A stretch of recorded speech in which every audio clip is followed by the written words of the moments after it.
Good morning दोस्तों, हमारी class 11 subject biology, इसमें चैप्टर नंबर 6 है जड़ तना पत्ती की आंतरिक संरचना। देखिए, जो पादप होते हैं इनके किसी भी भाग की आंतरिक संरचनाओं का जो अध्ययन होता है वह पादप शारीरिकी या प्लांट एनाटॉमी कहलाता है। आवर्तबीजी पादपों के अंदर हम एक बीजपत्री पौधे और द्विबीजपत्री पौधे दोनों में ही क्या करते हैं, जड़ तना पत्ती की आंतरिक संरचनाओं का अध्ययन करते हैं। जो पौधे के जो कायिक भाग हैं, जड़ तना और पत्ती, इन कायिक भागों के रूप में क्या है, जड़ तना पत्ती पाए जाते हैं। और जड़ तना पत्ती की आंतरिक संरचना का अध्ययन जो है इसी एनाटॉमी या पादप शारीरिकी में किया जाता है।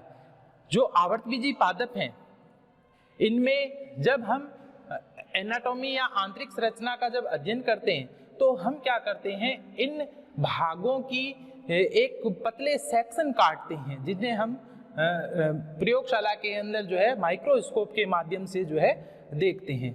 जब इन सेक्शन को काटा जाता है तो ये सेक्शन जो होते हैं या तो क्या होते हैं, टीएस प्रकार के होते हैं या इन्हें जो है एलएस सेक्शन कहा जाता है। थोड़ी हम इसके बारे में बात कर लेते हैं, टीएस सेक्शन क्या होता है और एलएस सेक्शन क्या होता है। जब किसी पादप भाग को लेते हैं प्रयोगशाला के अंदर हम, और जब इसका हम कोई सेक्शन काटते हैं तो जब पौधे को और जो ब्लेड है उसके बीच में यदि क्या है 90 डिग्री का कोण बन रहा है तो इस प्रकार का जो सेक्शन होता है उसको टीएस सेक्शन या ट्रांसफर सेक्शन कहा जाता है, जिसे हम अनुप्रस्थ काट बोलते हैं। एलएस सेक्शन जो होता है इसमें क्या होता है कि जो सेक्शन लिया गया, जो पादप भाग लिया गया उसके और ब्लेड के मध्य क्या 180 डिग्री का कोण बनता है। तो इस प्रकार का जो सेक्शन होता है उसे लॉन्गिट्यूडिनल सेक्शन या एलएस सेक्शन या अनुदैर्ध्य काट कहा जाता है। तो इन सेक्शन के आधार पर जो है हम सामान्यतया पौधों के अंदर जो है जड़ तना पत्ती की आंतरिक संरचनाओं का अध्ययन करते हैं। आवर्तबीजी पादपों के अंदर जो एक बीजपत्री पादप होते हैं और द्विबीजपत्री पादप होते हैं, इनकी आंतरिक संरचनाओं में कुछ अंतर देखने को मिलता है, जिसके आधार पर ही फिर क्या किया जाता है, इनका अध्ययन किया जाता है और हम उस आधार पर ही इन्हें एक बीजपत्री व द्विबीजपत्री पौधों में बांटते हैं। तो सर्वप्रथम हम जो है यहाँ पर एंजियोस्पर्म पादपों के अंदर जो द्विबीजपत्री पौधे होते हैं उनकी जड़ का जो है अपन अध्ययन करेंगे। तो यहाँ पर अपन आवृतबीजी पादपों में द्विबीजपत्री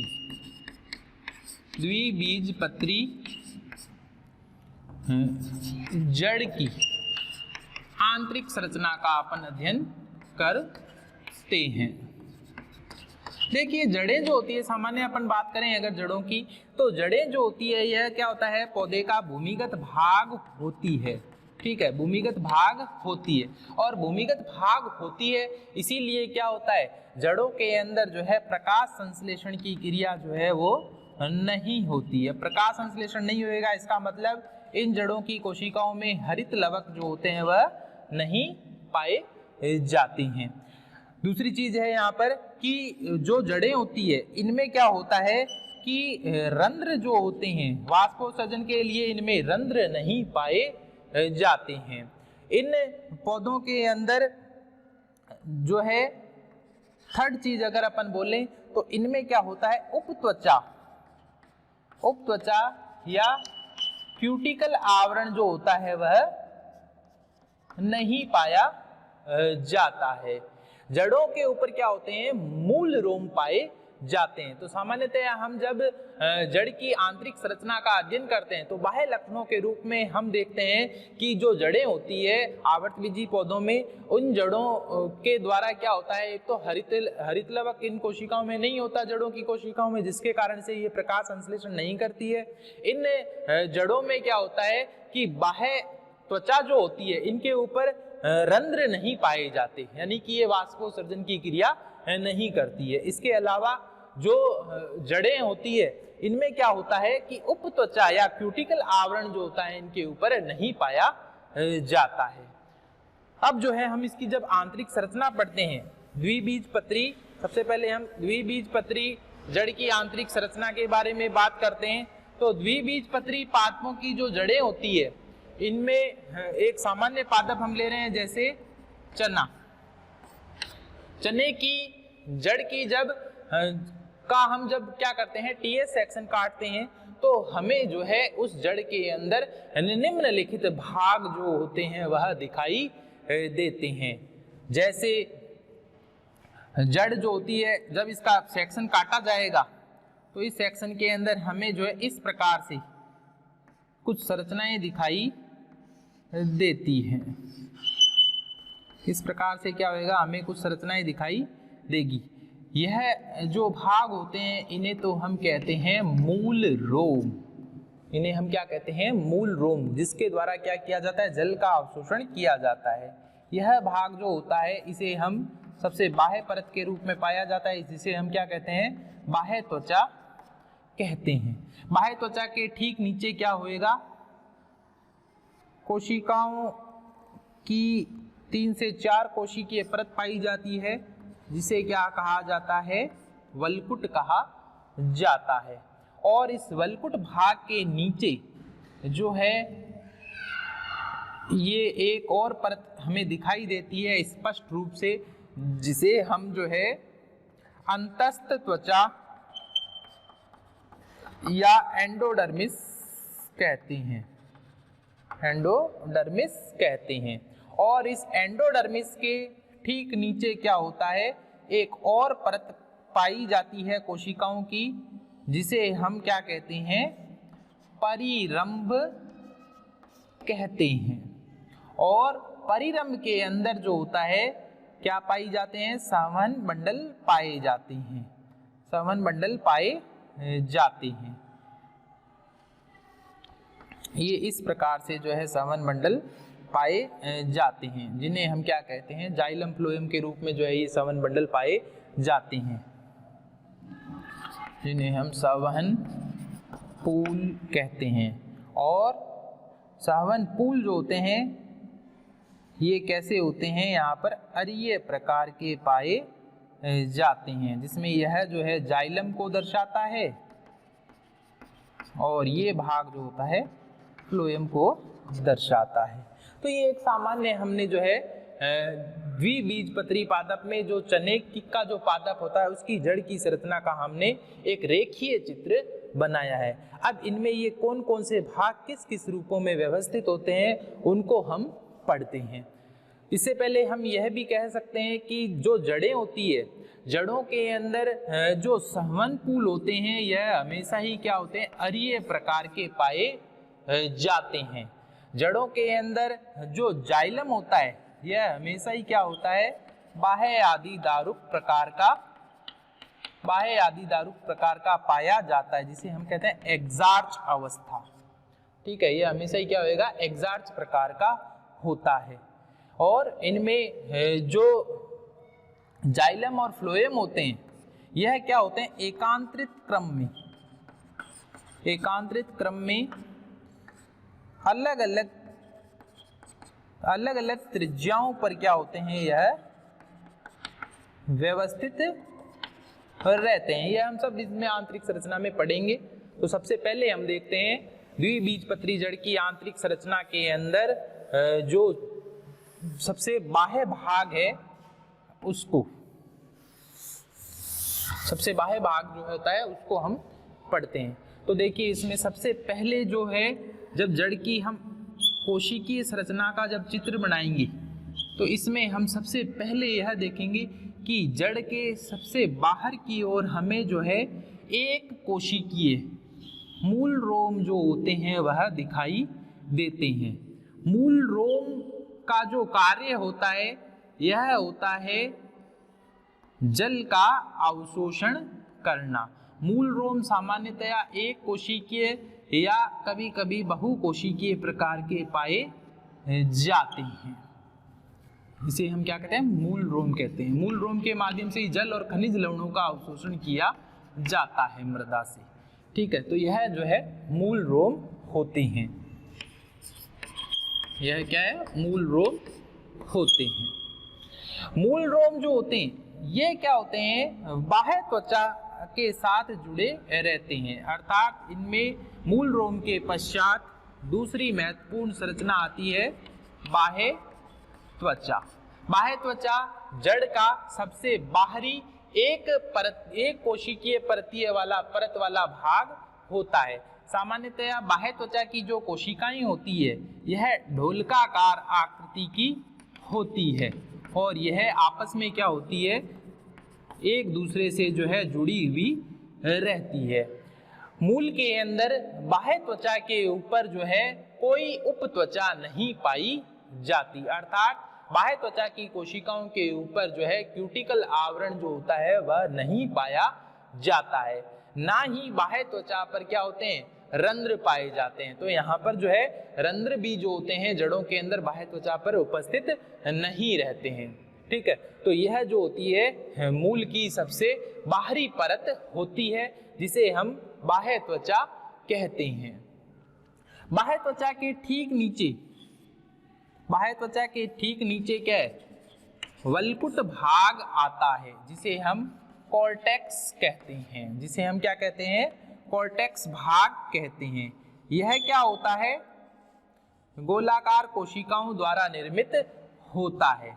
जो कॉर्टेक्स भाग होता है, इस कॉर्टेक्स भाग की कोशिकाओं में एक कोशिका दूसरी कोशिका से जो है आपस में जुड़ी रहती है, परंतु इनमें क्या होता है, अंतर कोशिकीय अवकाश जो होता है वह पाया जाता है।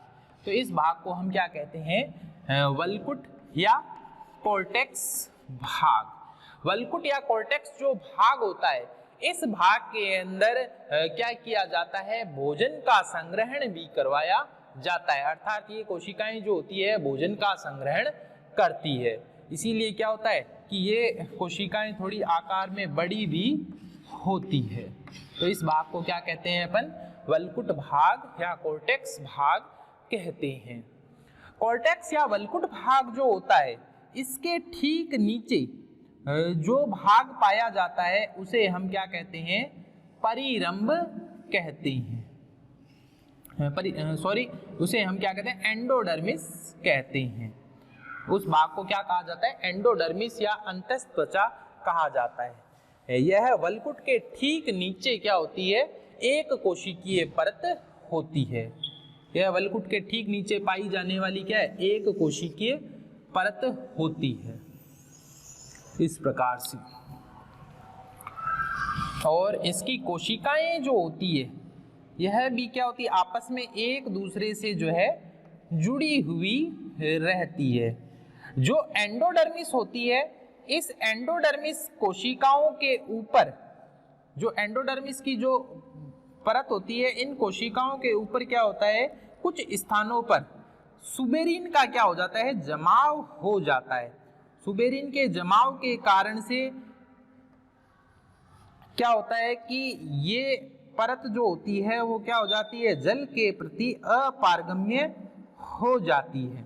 परंतु इस एंडोडर्मिस में कुछ स्थानों पर जहां पर क्या होता है कि प्रोटोजाइलम जहां पर उपस्थित होता है, उस स्थानों पर क्या होता है कि कोशिकाएं जो होती है उन पर क्या होता है, सुबेरिन का जमाव नहीं हो पाता और उन कोशिकाओं को हम जो है मार्ग कोशिकाएं या पथ कोशिकाएं कहते हैं।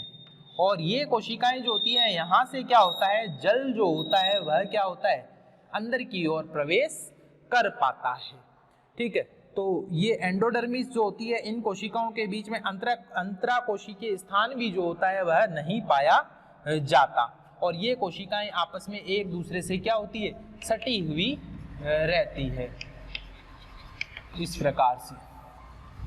और इन कोशिकाओं पर क्या था, कैस्पेरियन पट्टिकाएं या सुबेरिन का जो है जमाव पाया जाता है। तो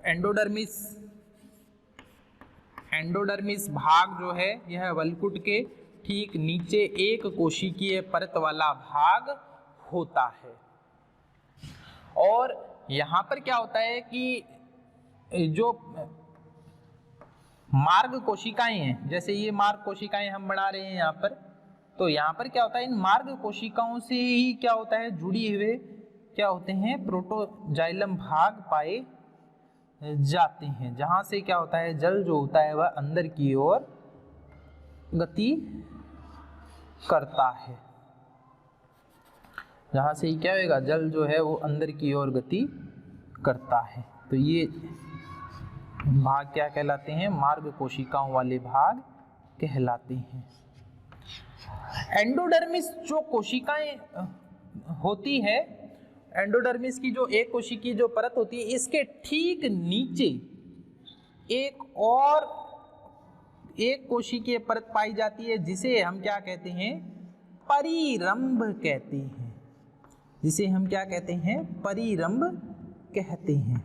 परिरंभ के द्वारा जो है शाखीय जड़ों का या शाखीय मूलों की उत्पत्ति होती है। द्विबीजपत्री पादपों में जड़ें जो होती है वह मूसला प्रकार की होती है। तो इनमें क्या होता है, जो मूल की शाखाओं का जो निर्माण होता है वह इस परिरंभ भाग के द्वारा ही होता है। पार्श्वीय मूलों की उत्पत्ति होती है। ठीक है, तो यह भाग जो होता है इसे हम परिरंभ कहते हैं। ठीक है, और परिरंभ के ठीक नीचे क्या होता है, संवहन पुल पाए जाते हैं। तो परिरंभ जो होता है यह संवहन पुलों को क्या करता है, चारों ओर से जो है घेरे रहता है। इसके पश्चात जो है आता है इसमें संवहन बंडल या संवहन पुल। देखिए जाइलम जो जड़ें होती है, आवर्त बीजी पादपों के अंदर जो जड़ें होती है वह सामान्यतया क्या होती है, अरीय प्रकार की।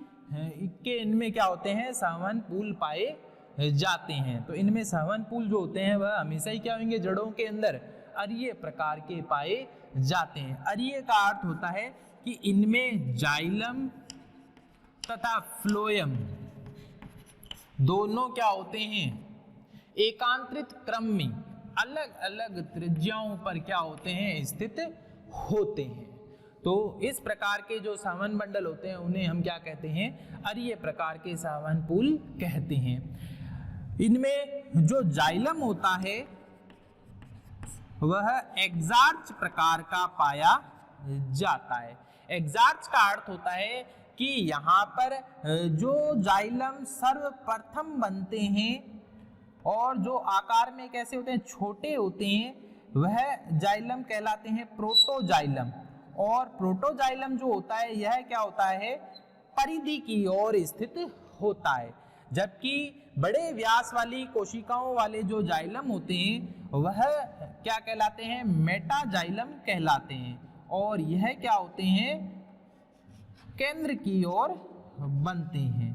तो इसलिए ये जो है आकार में बड़े हैं, जो क्या है, केंद्र की ओर स्थित है। जबकि प्रोटोजाइलम जो होता है वह क्या होता है, परिधि की ओर पाया जाता है। जिसके कारण से इस प्रकार की अवस्था को जो है एग्जार्च अवस्था कहा जाता है। द्विबीजपत्री पादपों में सामान्यतया जाइलम जो होता है वह एग्जार्च प्रकार का मिलता है। और जाइलम के पास में क्या होता है, इस प्रकार से ये फ्लोएम जो होता है यह पाया जाता है।